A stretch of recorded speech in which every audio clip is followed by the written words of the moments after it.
জয় শ্রীরাম। আমরা এখন সরজু নদী দর্শন করব এবং ভগবান রামচন্দ্র কীভাবে অন্তর্ধান লীলা করলেন সেই বিষয়ে আমরা তুলে ধরব।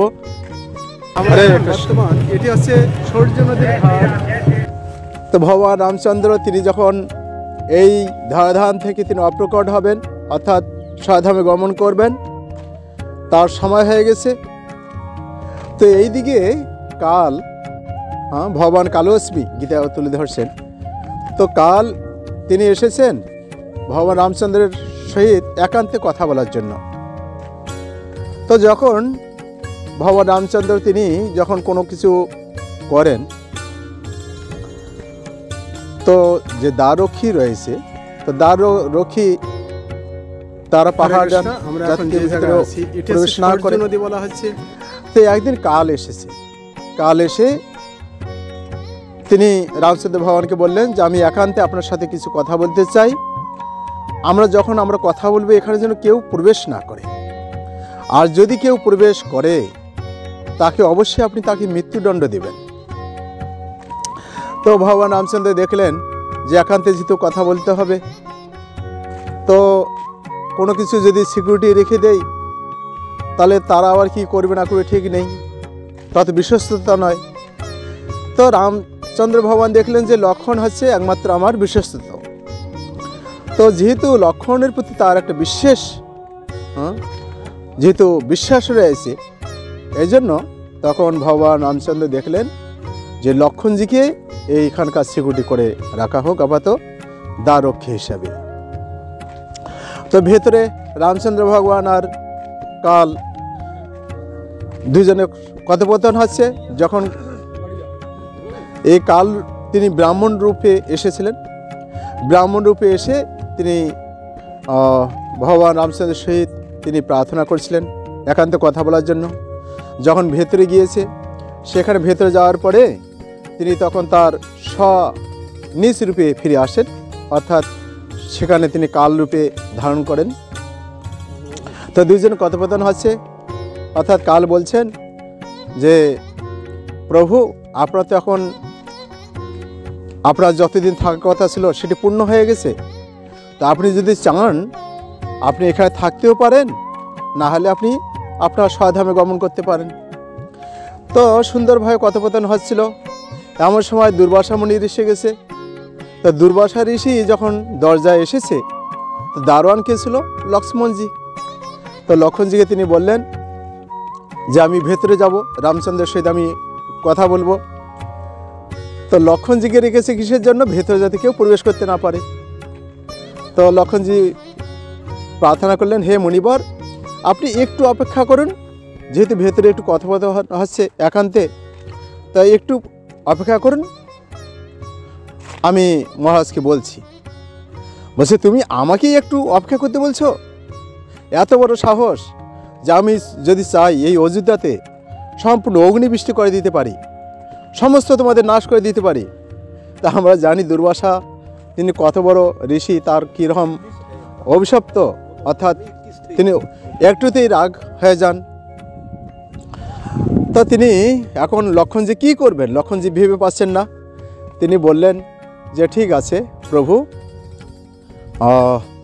আমি তাহলে আপনি, যেহেতু তিনি ভেবেচিন্তে দেখলেন যে আমি যদি মুনিবরকে যদি ভেতরে ঢুকতে দেই তাহলে কথা আছে কি, যে ভেতরে প্রবেশ করবে তার মৃত্যুদণ্ড হবে, আর যদি না যেতে দেই তাহলে কি হবে, তিনি অভিশাপ দিবেন, যার জন্য সমস্ত প্রজারা এবং সমস্ত অযোধ্যাবাসী নষ্ট হয়ে যাবে।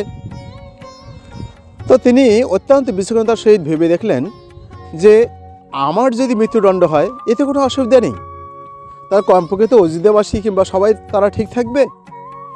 এই জন্য লক্ষ্মণজি কী করলেন, মুনিবরকে শান্ত করে যে ঠিক আছে আমি মহারাজের কাছে আমি বলে আসছি। তো মহারাজকে বলার জন্য গিয়েছেন ভেতরে। আর এমন সময় যখন এই কাল দেখলেন যে লক্ষণ এসে গেছে, তৎক্ষণাৎ লক্ষণকে দেখে তিনি অদৃশ্য হয়ে গেলেন। আর রামচন্দ্র ভগবান বললেন, আরে তুমি এ কী করলে?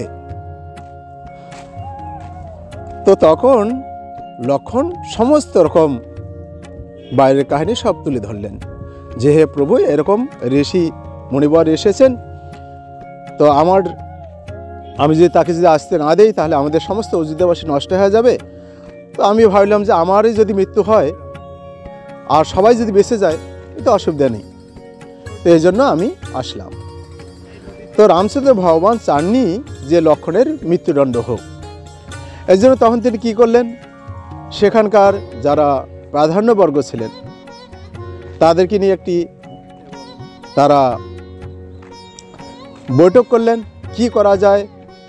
তো হনুমানজি বললেন যে হে প্রভু, একজন নিকটস্থ ব্যক্তিকে তাকে যদি পরিত্যাগ করা হয়,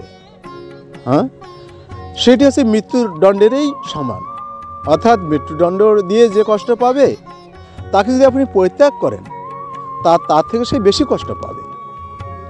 তো তখন রাম ভগবান কি করলেন, লক্ষ্মণকে পরিত্যাগ করলেন।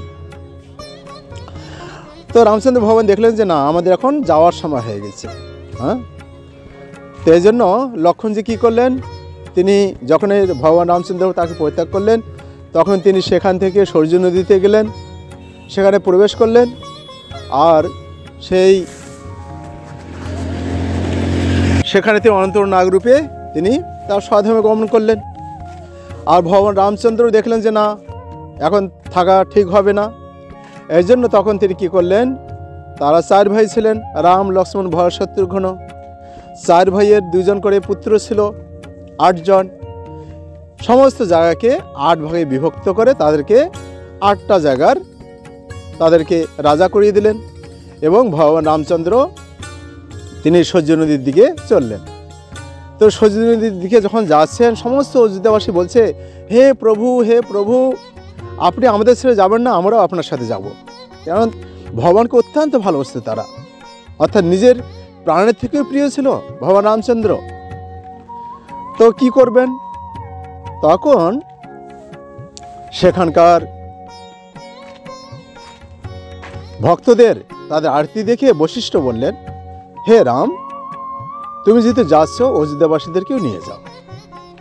তো এই জন্য ভগবান রামচন্দ্র সহ সমস্ত অযোধ্যাবাসী তারা এই সরযূ নদীতে এসে তারা যখন ডুব দিলেন, তারা এই জড়দেহ পরিত্যাগ করে তারা চিন্ময় দেহ নিয়ে তারা ভগবত ধামে সবাই গমন করলেন এবং ভগবান রামচন্দ্র তার নিজ স্বধামে গমন করলেন। এই সরযূ নদীর অনেক অনেক মাহাত্ম্য রয়েছে। সরযূ নদী অত্যন্ত, এটা হচ্ছে গঙ্গার একটি উপনদী। এখানে স্নান, দর্শন, স্পর্শন, কেউ যদি এখানে স্নান করে, সমস্ত কিছু কেউ যদি শ্রবণও করে, তার সমস্ত রকম পাপ পঙ্কিল, সমস্ত রকম মলিনতা দূর হয়ে সে ভগবত কৃপা প্রাপ্ত হয়। জয় শ্রীরাম। এখানে সরযূ নদীর অষ্টকমে বলা হচ্ছে যে হে দেবী, মানব সরোবর থেকে এসেছেন এবং জগতের পাপের বিনাশকারী, যারা তাকে দেখে স্মরণ করে তাদের সমস্ত পাপ ধ্বংস করতে আপনি অত্যন্ত দক্ষ।